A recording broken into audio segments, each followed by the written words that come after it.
الحمد لله رب العالمين. اللهم صل على سيدنا محمد الفاتح الخاتم الناصر الهادي إلى صراطك المستقيم وعلى آله حق قدره ومقداره العظيم. الحمد لله رب العالمين. Je prends la parole à mon nom et au nom de toute la Tidjani en Côte d'Ivoire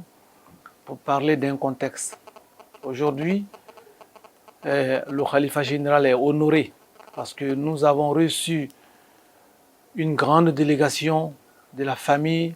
de Cheikh Omar Foutiyou Tall. Au nom du Khalife général Thierno Bassirou Tall et au nom de Thierno Nourou Tall, qui est le porte-parole de la famille, qui a envoyé une délégation depuis le Sénégal vers nous pour qu'on se mette ensemble pour parler d'un événement. Non seulement parler d'un événement, mais participer ensemble à un événement. L'événement, c'est quoi? Il y en a deux. D'abord, la Hadratul Jumu'ah, le vendredi 23, va se tenir à la mosquée sénégalaise à Trècheville à partir de 17h. Et ces jours-là, je lance l'appel à tous les Tijanes, ceux qui sont à Abidjan, ceux qui sont aux alentours d'Abidjan, même ceux qui peuvent venir de l'intérieur pour prendre part à cette grande assise, cette grande manifestation Tijane, au nom de Cheikh Omar Foutiyou Tall, au nom de la famille Tall, au nom de l'ensemble de tous les Tijanes, qu'on se retrouve dans cette grande assemblée autour du nom de Dieu pour magnifier Allah subhanahu wa ta'ala. Et personnellement, j'y serai. Je demande à tous les Tijanes de se mettre avec moi pour qu'on participe à cet événement le vendredi 23 et Inch'Allah à partir de 17h pour la Hadratul Jumu'ah. Et je pense que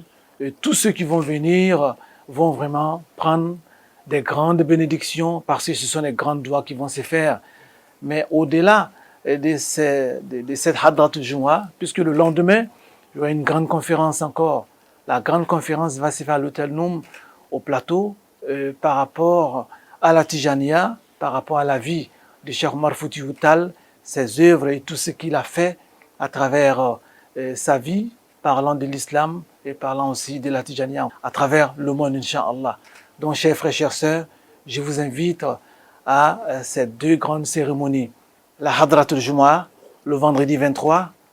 et la grande conférence samedi 24 à l'hôtel Noum à partir de 16h, Inch'Allah. Donc, chers frères, chères sœurs, sur ce, wassalamu alaikum wa rahmatullahi ta'ala wa barakatuhu. Assalamu alaikum wa rahmatullahi wa barakatuhu. Bandiraɓe kala ɗo mbawɗon wonde aduna o ɗon calmine oɗon juure no feewi. Nde ɗo jonne waɗande ɗo en e nokku khalife général mo Tijani ɗo e leydi ndi Cheikh Alhaji Moustapha Sonta. Ɗum ɗo fof noon ko jeeton ko ɗo ina waɗe e yamirore Ceerno Bassirou Tall oɗo hande mbo Allah ardini dendagal famille omarienne oɗo famille mo gowɗen wiide kanko ko famille omo tawe e dendagal jukle aduna ɗi. Gardiɗo o noon e watti ɗum e juuɗe jogiiɗo konngol galle o woni Ceerno Nourou Tall. ɓen ɗon won jooɗiɓe ɗo arɓe jooɗanade ɓe ɗo e leydi ndi sabu wadde won golle ɓen wonɓe ɗo noon ardi hen ko Ceerno Bara Tall omo wondi e yimɓe tedduɓe arɓe walludemo e golle ɗe noon ko ɗum ɗo henna sono wonde weluya Allah aljuma o ɗo garowo eɗen kawra enen fof ɗo juma men mawɗo juma sénégalaise gonɗo ɗo Trècheville ɗo caggal nde julɗen takkusan ha gayunɗen mbaɗen ɗon wajifa men e hadara e tawede ƴiƴam Cheikh Omar al Foutiyou sono wonde e weluya Allah janggom hen woni ñande aset eɗen kawroya plateau nokku goɗɗo e hôtel Nourou wiyete enen fof kawren ɗon mbaɗen ɗon kadine jewte mawɗe ɗe ganduɗa ɗe kalata ko gurnam Cheikh Alhaji Omar al Foutiyou enen fof eɗen gandi gurnam Cheikh Omar al Foutiyou haaletake e ñalawma goto haaletake e waktuji kono wodde ko ƴoƴɗen hen ɓeyden e seeɗa ko joguinoɗen ko ɗum ɗo noon ko erago ngo ganduɗa ngo ummi haqqan ko e yamirore khalifa général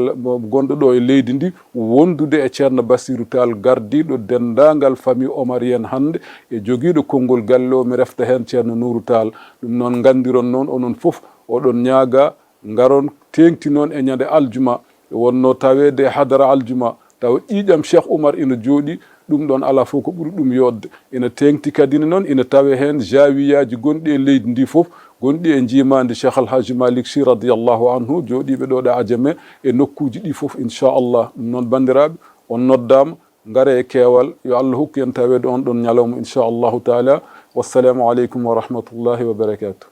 Alhamdulillahi rabbil alamin. Ambaɗen silamaw amɓe foli ñasin bela jelema silamaya ka foli ani tijaniya ka foli bi an wasala an sawala sabu Allahu taala ka mabaw o bɔra Sénégal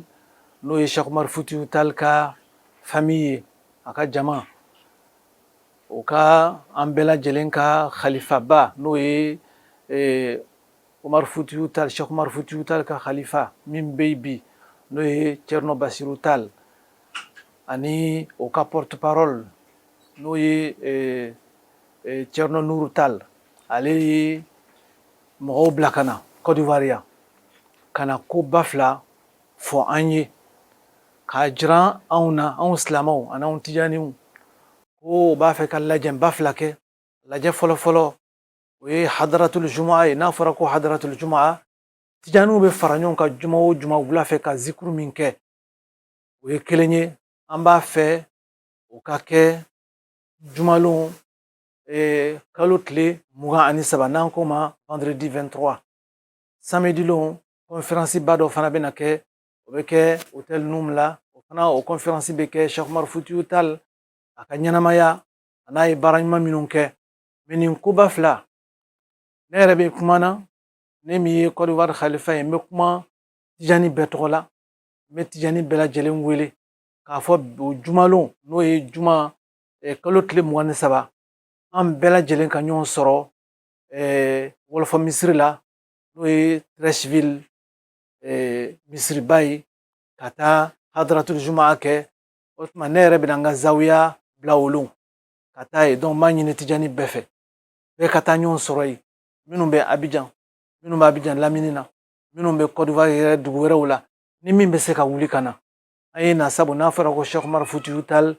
bɛɛ b'a lɔn ale ye alamɔgɔ min ye a ye baara min kɛ tijaniya la a ye baara min kɛ silamɛya kɔnɔ ka silamɛya kɔrɔta n'o denw n'o mɔdenw n'o wulila ka na bonya di an ma Côte d'Ivoire yan o ye kunkɔrɔtali ye an ma o tuma an fana kan ka wuli ka jɔ ka bonya kosegin o ma kosɔn nin koba fila bɛ se ka kɛ koba ye an bolo o lon jumalon kalo tile 23 an ye ɲɔgɔn sɔrɔ Sénégalais misiri la ka hadaratul jumaa kɛ ɲɔgɔn fɛ samedi lon kalo tile 24 hôtel Noum conférence ba min bɛna kɛ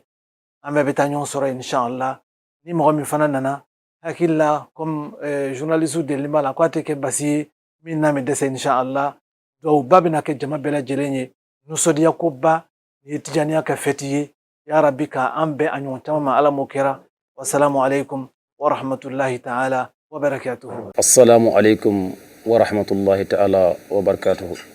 Assalamu alaikum bandiraɓe julɓe bandiraɓe tijaniyankoɓe wonɓe ɗo e Côte d'Ivoire amin ɗo hande e galle Cheikh Moustapha Santa gardinaɗo tijaniyankoɓe ɗo e Côte d'Ivoire e gargol amen ɗo e nulal ceerno Bachir Tall e